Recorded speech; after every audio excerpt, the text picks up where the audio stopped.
Good morning. Welcome to the Canton Free Library's summer reading program, Preschool Storytime. I'm really glad you're here. Today we have some fairy tales. We have some twisted fairy tales. I have a couple flannel boards and we have some songs. I certainly hope you sing along with me. Let's start off by singing our song, our welcome song, called The More We Get Together. Now there are sung words in this song, and there's also sign, an American Sign Language. So the sign for more looks like this. It's your fingertips from both of your hands, and you touch them together. Good. All right, the sign for together looks like two thumbs up, and you press your knuckles together. You drop your thumbs down over them like a little roof, and the sign for together goes around in a little circle out in front of you, like this. Good.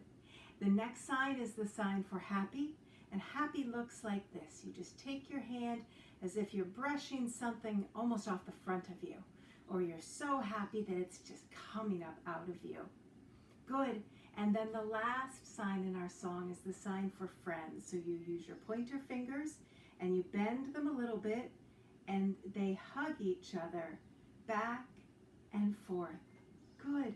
There is the sign for friends. All right. Now let's count to 3 and then we'll start our song. Are you ready? 1, 2, 3.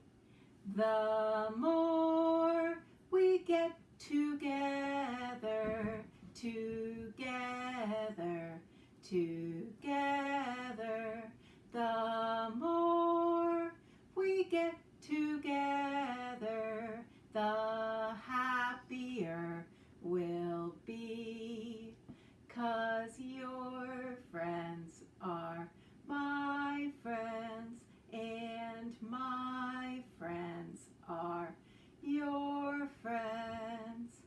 The more we get together, the happier we'll be. Good.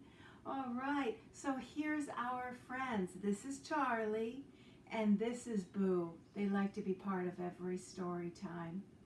Okay, so the first book that I have for you today is called The Great Grand Plan. And this book is kind of a mashup between The Three Little Pigs and Little Red Riding Hood. The pig had a house in the wild, wild wood. It was safe, it was strong, it was snug, it was good. So when the big bad wolf started howling and prowling and skulking and scowling and grizzling and growling, the pig said, "Old wolf, you can blow until you're blue, but you'll not break my house down, whatever you do." The wolf simply glared, then slunk slowly away. But there on the pathway the very next day, the pig found a note that said, "Top secret plot. Eat the 3 little pigs." But it was crossed out, and there was a new top secret plot that said, "Gobble Red Riding Hood's gran, nice and hot." "No," cried the pig. "Oh, my trusty old trotter, that stinky old flea bag, that wily old rotter." And he leaped to the wheel of his rusty old van, crying, "Pig to the rescue, save that gran. I'll snatch him, I'll catch him, that wolf won't escape. But first what I need is a super pig cape." So he dashed through the town till he came to a stall. They hadn't a cape, but they gave him a shawl. Then he leaped to the wheel of his rusty old van, crying, "Pig to the rescue, save that gran." Now I'll have to be sneaky, I might have to spy, Binoculars, yes, I should give them a try. So he dashed to the shop, but there weren't any there. But he did find some rather fine specs, the last pair. Can you see those glasses with those big red frames? Then he leaped to the wheel of his trusty old van, crying, "Pig to the rescue, save that Gran." I'll swoop on that wolfie, I'll hoop him, I hope. But now what I need is some lovely strong rope. So he dashed to the city, the shops were so full, and the rope was sold out. So he just got some wool. Then he ran to the wheel of his rusty old van, crying, "Pig to the rescue, save that Gran." But just as he came to the edge of the wood, he stopped most abruptly, as there the wolf stood. "Red Riding Hood's Granny, well, how do you do? Strangely enough, I've been searching for you. Although I admit that it's quite a surprise. You've such a strange nose and such small piggy eyes." Did he think that the pig was Little Red Riding Hood's grandma? Gran, thought the pig as he took a long look. He looked in the pond and he saw his reflection. Then he quivered and quaked and he shivered and shook. The wolf eyed him up and snarled, "Nice and plump, not old and not chewy, just look at that rump. You'd taste rather good in a roll, I would bet." And he lunged at the pig, but then down came a net. And there in the wood was Red Riding Hood's Gran, who cried, "Think we can't catch you? You bet that we can. You wicked old wolf, you may huff, you may puff, but I'm telling you now, I have had quite enough." And she tied up the wolf from his nose to his tail, and together they took him and dropped him in jail. "Thanks," cried the pig, but the Gran said, "Thank you. That wolf would have minced me for Gray Granny's stew." And linking together they danced out a jig, the wolf-busting Gran and the clever young pig. "Yes," they both said, "we're an excellent team." And the wolf never came there again, it might seem. Except I see someone back here. Looks like Little Red Riding Hood, but it has a very long nose and very sharp teeth. Who do you think it is? Do you think it's that wolf again? Oh, that wolf. Okay, so friends, this is a nursery rhyme called Hickory Dickory Dock. I bet some of you have heard it before. And it goes like this. Hickory Dickory Dock, the mouse ran up the clock. The clock struck 1, the mouse ran down. Hickory Dickory Dock. Hickory Dickory Dock, the mouse ran up the clock. The clock struck 2, and down he flew. Hickory Dickory Dock. Hickory Dickory Dock, the mouse ran up the clock. The clock struck 3, and he did flee. Hickory Dickory Dock. Hickory Dickory Dock, the mouse ran up the clock. The clock struck 4, he hit the floor. Hickory Dickory Dock. Hickory Dickory Dock, the mouse ran up the clock. What number comes after 4, friends? Right here? Good. The clock struck 5 the mouse did dive, hickory dickory dock. Hickory dickory dock, the mouse ran up the clock. The clock struck 6. The mouse, he split, hickory dickory dock. Hickory dickory dock, the mouse ran up the clock. The clock struck 7, 8, 9, 10, and 11. Hickory dickory dock. So let's take 7, right? 8, 9, 10, and 11. Hickory dickory dock, the mouse ran up the clock. As 12 bells rang, the mouse he sprang, hickory dickory dock. Hickory dickory dock, why scamper? Asked the clock.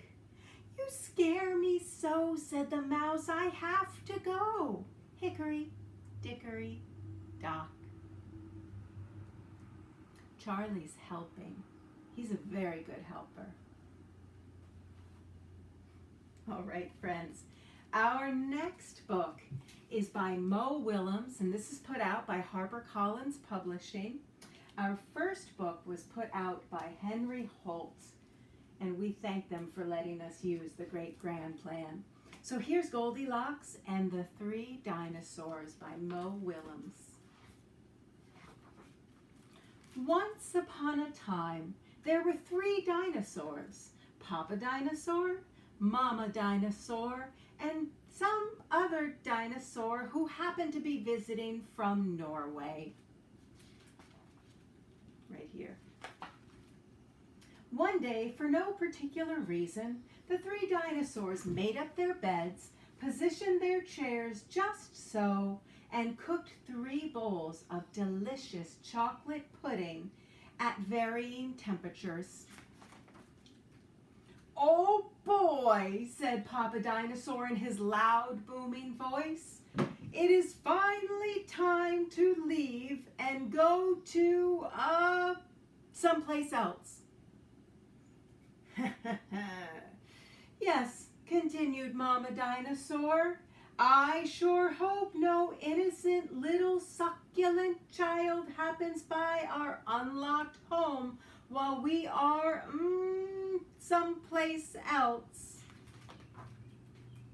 Then the other dinosaur made a loud noise that sounded like a big evil laugh, but was probably just a polite Norwegian expression.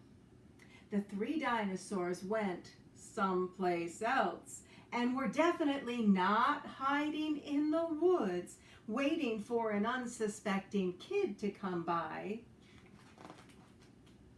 Sure enough, 5 minutes later, a poorly supervised little girl named Goldilocks came traipsing along. Just then, the forest boomed with what could have been a dinosaur yelling, "Gotcha!" But I'm pretty sure that was just the wind. That loud noise was immediately followed by another loud noise that sounded kind of like, "Be patient, Papa Dinosaur. The trap is not yet sprung." Or that could have just been a rock falling, or a squirrel. Either way, Goldilocks was not the type of little girl who listened to anyone or anything. For example, Goldilocks never listened to warnings about the dangers of barging into strange, enormous houses. So, as soon as Goldilocks came across a strange, enormous house, she barged right in. The welcome mat says, "Welcome." Tee-hee. Inside, Goldilocks immediately smelled the 3 bowls of delicious chocolate pudding. Said Goldilocks, "That chocolate pudding smells delicious. If only I could get all the way up to the top of that counter." Then Goldilocks noticed a very tall ladder that just happened to be there and certainly wasn't left on purpose. Goldilocks climbed to the ladder and found herself face to face with 3 gigantic bowls of chocolate pudding. The first bowl of chocolate pudding was too hot, but Goldilocks ate it all anyway because, hey, it's chocolate pudding, right? The second bowl of chocolate pudding was too cold, but who cares about temperatures when you've got a big bowl of chocolate pudding? Not her. The third bowl of chocolate pudding was just right, but Goldilocks was on such a roll by now, she hardly noticed. Soon, Goldilocks was stuffed like one of those delicious chocolate-filled little girl bonbons, which, by the way, are totally not the favorite thing in the whole world for hungry dinosaurs. Tired and groggy, Goldilocks noticed 3 chairs in the living room. So she climbed down the ladder and walked out of the kitchen. The first chair was too tall. The second chair was too tall. But the third chair was too tall. Goldilocks wasn't going to climb that high just to sit in some chair, so she hiked over to the bedroom. When she got there, Goldilocks noticed that the beds were also gigantically big. "What is going on around here?" groaned the exhausted girl. "The bears that live here must be nuts." Just then, the room filled with a loud, booming voice that was either a passing truck or a dinosaur gloating. "A few more minutes and she'll be asleep. Delicious chocolate-filled little girl bonbons are yummier when they're rested." Even a little girl who never listens to anyone or anything had to hear that. Can you see the dinosaurs peeking in through the windows? Goldilocks took a moment to stop and think, which was longer than she was used to stopping and thinking. "Hey," she told herself, "this isn't some bear's house. This is some dinosaur's house." Now say what you like about Goldilocks, but she was no fool. As quickly as she could, she ran to the back door and got out of there. Just then, a loud plane flew by, which sounded pretty much like a trio of dinosaurs yelling, "Now!" or "Charge!" or the Norwegian expression for chewy bonbon time. Suddenly, and completely coincidentally, the 3 dinosaurs rushed through the front door, but they were too late. Goldilocks was gone, and all that was left in the house were 3 disappointed dinosaurs. The end.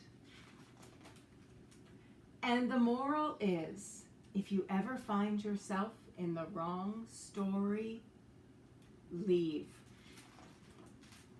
And the moral for dinosaurs is, lock the back door.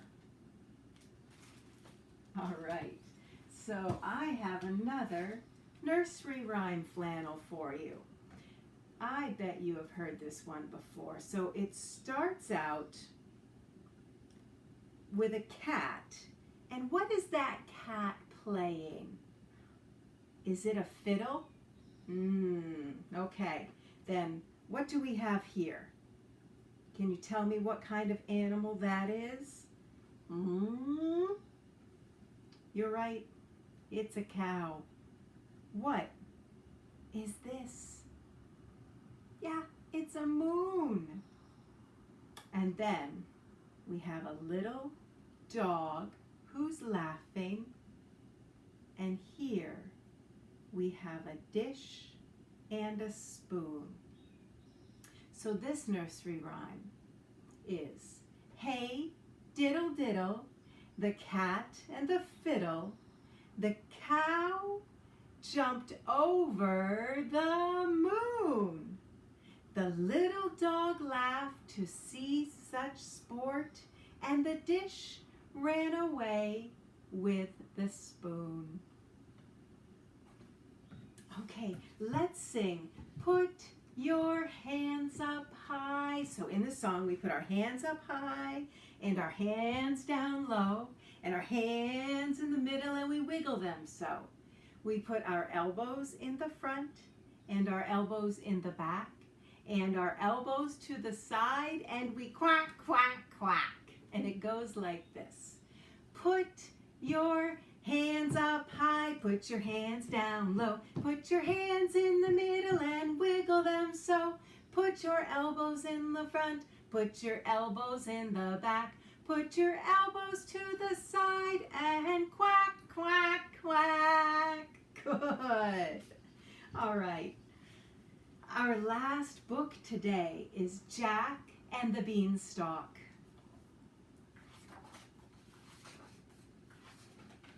Once upon a time, there was a boy named Jack who lived with his mother in a tiny little cottage. They were very poor.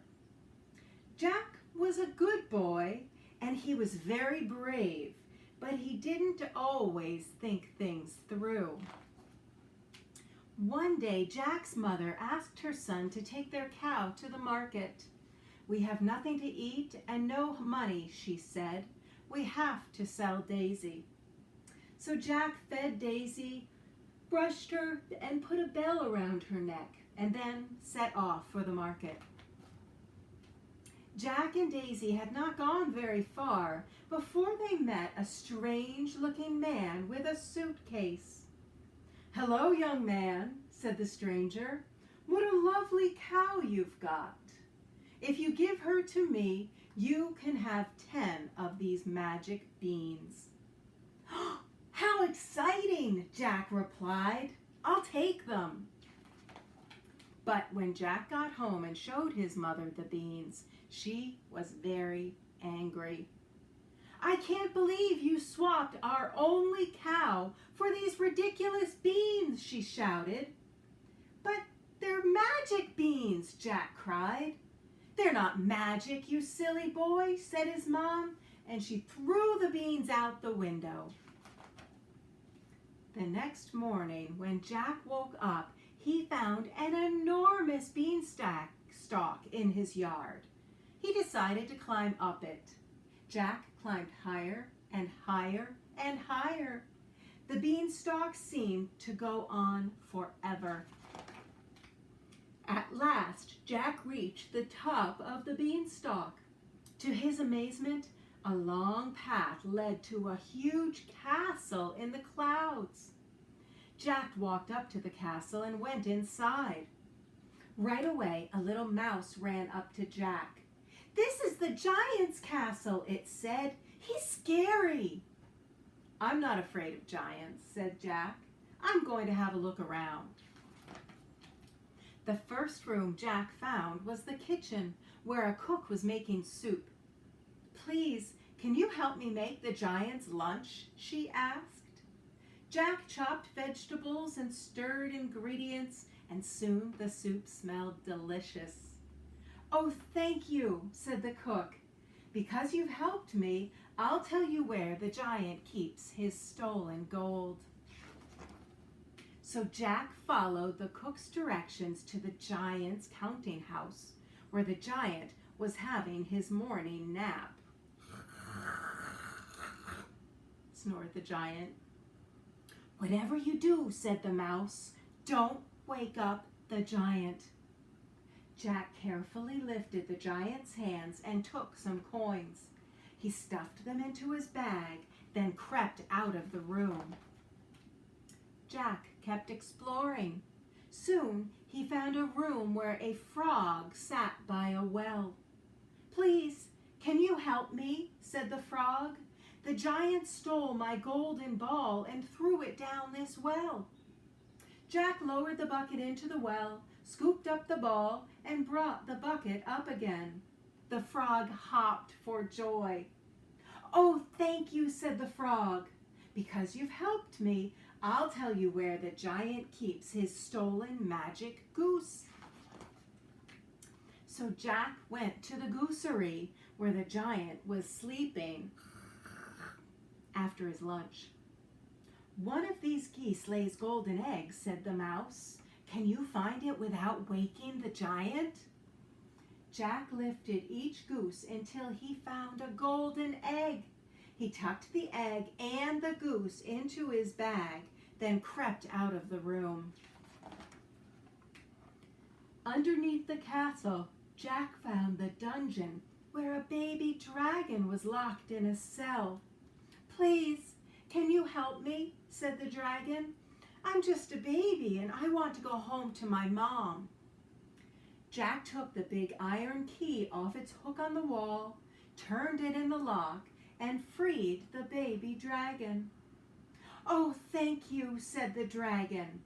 Because you've helped me, I'll tell you where the giant keeps his stolen golden harp. So Jack made his way into the music room where the giant was having yet another nap. Please, can you help me? Said the little golden harp. I want to escape from the giant. He's so mean. Jack picked up the harp, but it suddenly started to shout. I tricked you, it screeched. I'm going to call my master now. Master Giant, wakey, wakey. This boy Jack is trying to take me. The giant woke up and glared around him. Fee-fi-fo-fum, he boomed. I can smell you, here I come. The giant chased Jack through the castle. You may think that you're a winner, but I'll eat you for my dinner, shouted the giant. The giant chased Jack down the beanstalk. You can try to run away, but I'll eat you up today, the giant yelled. When Jack reached the ground, he grabbed an axe and chopped the beanstalk down. It toppled over with a loud crash. The giant was never seen or heard from again. And as for Jack and his mother, they both lived happily ever after. Okay, friends, let's sing our goodbye song. We'll sing Goodbye Friends. So there's more sign language in this song. So this is goodbye. And then do you remember friends, right? Our bent pointer fingers that give hugs. And then it's goodbye friends. It's time, and you point to your wrist.